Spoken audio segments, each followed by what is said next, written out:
Kagabi po, I have received information from a very reliable information from a very reliable source sa PMA Class 88 na umabot na po sa mahigit 75 or 80 na ang mga pumirma sa Class 1988 pa lang ito na nagbibigay ng simpatya sa sinapit po na masaklap sa kamay ng abusado at nag-aastang terorista ng mga resource persons diyan, si Boy Contempt, Boy Tapang-Tapangan, NPA Caldero na si Stephen Paduano na taga Negros. So, kagabi po, almost 80 na. Karamihan po sa pumirma dito ay mga matataas na mga generals, naging generals po sila. At hindi nila matanggap, may mga iba colonel, captain, at yung iba mga admiral. Pag-admiral po sa Navy yan, at ganoon din po sa Coast Guard. Hindi nila matanggap ang maltrato at abuso na ginawa ni Paduano na tinatawag na si Boy Contempt Calderong NPA, kasi hindi naman talaga yan naging NPA na matino, kundi sinipa nga yan sa NPA at naging bodyguard at naging mga birador sila ng mga hasyendero at mga politikong bulok sa Negros. No, yun ang record niya. Alam ko po yan ang background ni Karapali Luwalhati, ang pangalan niyang gamit noon nang hinahabol namin siya noon sa NPA National Operations Command when I was still part of the NPA National Intelligence Unit sa NPA National Operations Command. Tagal-tagal na po yun, hindi namin yan inabot. Grabe magtago yan, no? Nagtago yan sa sa kung saan-saang sulok para ikanlong siya ng mga politikong bulok at asindero sa Negros, no? Okay. So dumadami po, lumalawak at lumalakas ang daluyong ng pagkondina at pagprotesta by way of manifesto nang hindi lamang nanggagaling sa PMA Class 1988, kung hindi iba't ibang class na iba't ibang mga klase or classes, different classes na po ng Philippine Military Academy ang nagkukondina ngayon sa ginagawa na pangbabastos ni Stephen Boy Tapang-Tapangan, Boy Contempt Paduano. At ngayon, nagsalita na rin kahapon ang kanilang parang presidente ng class ng 1988. At nakikita ko po, ang statement niya ay kumakalat na at lumalaganap sa social media. Siya po ay si General Junardo Carlos. Naging Chief of the Philippine National Police po ito. Four-star Police General po yan. At sinabi niya, hindi nakatanggap-tanggap sa anumang dissenting pag-iisip at sa anumang ethics of standard sa ating lipunan ang ganitong kabastusan, kalapastanganan at katarantaduhang ginagawa nito ng Kongreso ni Martin Tambaluslos. Kinukonsinti, pinapalakpakan at inuudyukan pa ng mga barkada ng mga sangganong kongresista at mga buhayang politiko na sumasamba kay Martin Romualdez ang ginagawang pangbabastos at pambabalahura sa mga fundamental na karapatan ng mga resource persons na naiimbitahan sa loob ng House of Tambaluslos na mga committee or tuwad committee nila. So malinaw po na hindi ito makatarungan, hindi na ito legal, at ito ay lantaran at malawakan at sistematikong paglabag sa mga karapatan ng mamamayan. Natatanggalan ka ng karapatan makapagsalita, makapagpahayag, at tatanggalan ka ng karapatan mo sa kalayaan na nakasaad yan sa Bill of Rights. No person shall be deprived of life, liberty, and property without the due process of law.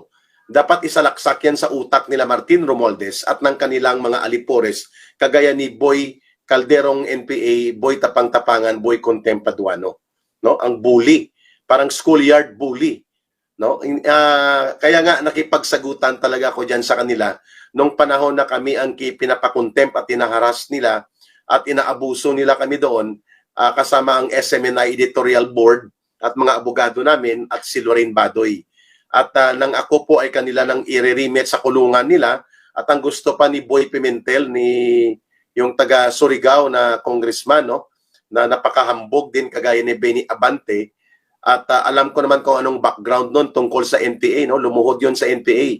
sa isang campaign period. Dinisarmahan sila dahil hindi sila nagbayad ng campaign permit o permit to win at permit to campaign sa area ng mga NPA nung kalakasan pa ng NPA sa lugar ng Surigao. Yung si Boy Pimentel. Lumuhod po yun, dinisarmahan sila. At hindi ko na sasabihin at dugtungan ng kwento. Kilala ko po yung background ng mga yun. Aktibo pa ko noon sa NPA, sa CPP, NPA, NDF, na ngayon ay tinatakwil ko at kinukundina ko at nilalabanan ko ang komunistang teroristang ito. So, ngayon po, nakikita na ng taong bayan, lumalaganap na at umaalagwa ang panawagan na ipatigil na at kundinahin at tutola na ng mamamayang Pilipino itong nangyayari na kagaspangan, kabastusan at walang paggalang ni katiting sa mga karapatang nakasaad sa loob ng saligang batas at nag-aasta silang above the law. Pero sa totoo naman, they are acting actually as lawless elements. No, walang batas na kinikilala at parang wild west kung mag-isip itong mga alipores ni Martin Romualdez. Bakit kay Martin Romualdez babalik po ang command responsibility sa tamang pamumuno, sa ethical conduct and professional and real na pagiging public servant dapat ng mga nandyan sa loob ng House of Representatives niya, sapagkat siya ang nagpapakilalang leader at gusto niya maging pinuno at siya ang inilagay dyan na pinuno ng speaker bilang Speaker of the House dito sa House of Representatives. So ang anumang kagaspangan sa pag-uugali, kabastusan at pang-aabuso at pangtantara at pananarantado at pangbabalahura na ginagawa nitong mga tauhan niya like Akop, itong si Boy Contempt Calderong NPA Paduano at iba pa, itong mga komunistang teroristang sila Franz Castro, Raul Manuel at Arlene Rosas na dinuduro-duro nila, binubuli-buli nila, binabastos nila at pinapahiya at tinatanggalan ng anumang karapatang nakasaad sa saligang batas ang mga resource persons. Ang mananagot diyan hindi lamang itong mga kulukoy at abusado na mga naghahari-harian at nagjujos-josan sa ating bayan sa kanilang temporal power diyan sa Kongreso. Mananagot din dapat si Martin Romualdez diyan sapagkat hindi niya kayang disiplinahin, hindi niya kayang ipatupad ang ethical and professional conduct nitong mga balasubas na mga kasama niya na mga kulukoy. At akala mo, Diyos at Hari sila sa ating bansa. At syempre, nagre-reflect yan kung ano ang mindset, ano ang mission direction, at ano ang standard sa pamumuno dyan ng kanilang Speaker of the House. And what is that? Na sila ay maging bully, na sila ay maging bastos, at sila ay maging lapastangan sa mga karapatan ng mamamayang Pilipino.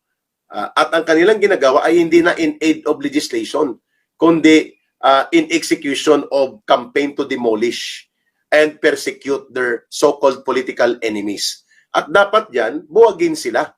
Kung hindi yan maaaktuhan ng ating other officers ng gobyerno, lalo na ng presidente na walang pakialam sa nangyayari at nakikita man niya o hindi, ay malamang may nagsasabi din naman sa kanya na yun may pinakontempt naman at may pinakulong na mga matitino at mga naglingkod pa sa ating bayan, kagaya din ni Colonel Grijaldo na naging Chief of Mandaluyong Police at habang nagpapagaling sa kanyang medical surgical procedure na pinagdaanan sa ospital, pinapaaresto at pinapakontempt nitong mga balasubas na mga alipores ni Martin Romualdez. At hindi man lang nakapiyok na wala ng boses at bayag si General Marbil at para panindigan ang kanyang mga tauhan na binabastos at tinaharas, binubuli at ginagawang mga basahan na walang anumang karapatan dyan sa loob ng Kongreso.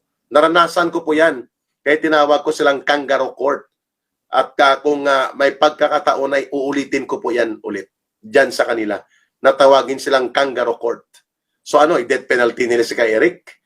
At talagang sasabihin ko yan na kung gusto nyo makipagdebate, kung gusto nyo maging sikat at ipakita ang talino nyo sa mga resource persons, I volunteer but suspend the rules. Huwag nyong i-implement ang inyong tapang-tapangan at abusadong contempt. I am open to engage you in public debate on the issues of budget, go.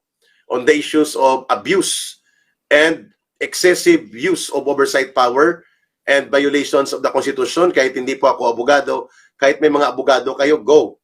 Basta walang abuso sa contempt at isuspend yung rules nyo. At ipakita sa taong bayan kung tama kayo o hindi. You are not beyond censure. You are not beyond reproach. Hindi pwedeng punahin. Hindi pwedeng sitahin ng mamamayan because your temporal power is only delegated to you by the people in a temporary status. At every 3 years, binabawi yan sa inyo. Hindi yan kailangan ipakita nyo as if absolute ang inyong posisyon.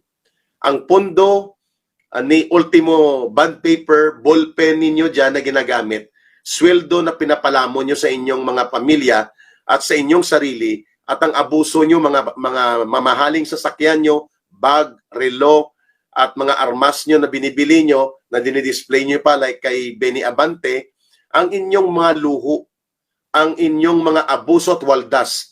Ang mga travel nyo, magta-travel na naman kayo ha. Ngayon ha, bilyon-bilyon ang ginagasto nyo taon-taon dyan.